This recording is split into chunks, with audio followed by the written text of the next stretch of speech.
was Mark, my soon-to-be ex-husband, begging me for one thing: a job.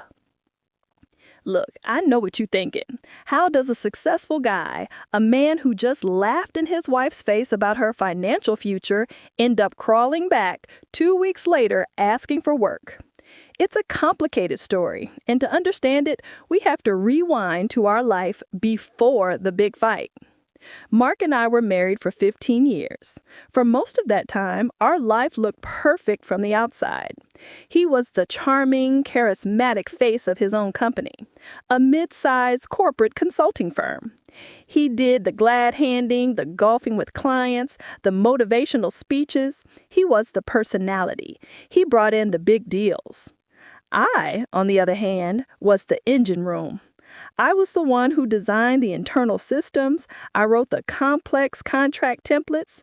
I handled all the finances, the payroll, the compliance, the human resources manual, you name it. If it was boring, technical, or required patience and a spreadsheet, I did it.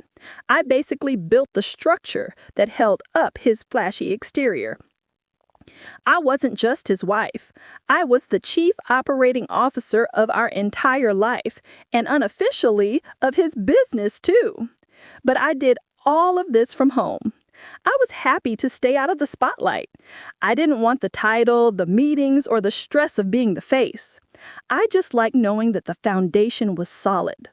Mark was happy with this arrangement because it kept his ego inflated.